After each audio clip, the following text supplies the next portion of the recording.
Ito po, bago na naman ito. Yung po kasing bracelet niya, naputol po yung lock, yung pin niya. Hindi po matanggal. Kaya napataon na naman po sa akin na nakapunta. Kaya alam niyo naman po ang lagi kong rason para magkapera, gawin ng paraan.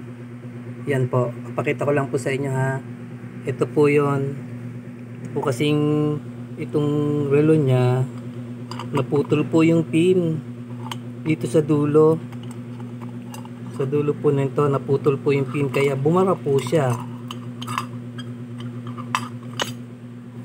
Yan, bumara po siya ngayon dito. Yan, no, sarado siya.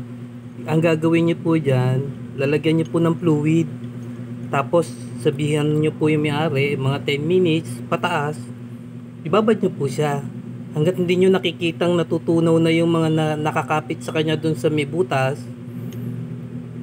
Hayaan niyo lang po siya, huwag niyo pipilitin na nandoon pa yung pin, hindi pa siya gumagalaw, tapos hindi niyo pa nabababad, pipilitin yung alisin. Huwag po, kailangan ibabad niyo muna. Pakiusapan niyo na lang yung may-ari mga 10 to 15 minutes. Kung mas mataas pa, ayan po, kita niyo mga itim na yan, doon po galing yan. Para pagka inalis niyo na po yung nakabara na yan dito sa butas na to, susunod na po siya, matatanggal na rin po siya agad. Hindi po siya yung sabihin na andoon lang siya.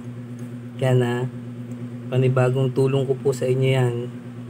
Pera po yan, pagod lang po ang puhunan talaga natin dyan. Pero talagang kung hindi nyo gagamitan ng paraan, hindi nyo magagawa ng paraan, hindi tayo madadagdagan ng kita maghapon.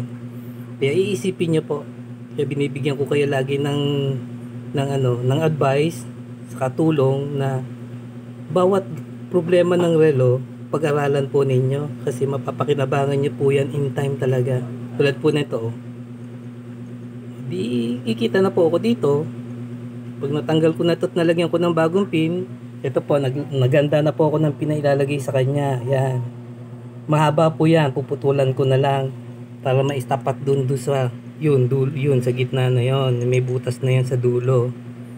Yan po, yung butas na yan sa dulo. Binababad ko pa rin po kasi nakikita ko pang hindi pa talagang natutunaw yung mga nakakapit na kalawang doon sa may naputol na pin. Kaya yan po siya, hinahayaan ko lang siya nakababad, kinakalug-kalug ko lang po para maitulak-tulak ng fluid po ang gamit ko dyan, fluid. Yan, ano nyo po yan ha, panghawakan nyo po yan, walang puhunan, pagod lang talaga sa kaparaan. Kikita po tayo, dagdag kita natin maghapon. Okay po, thank you po, and God bless.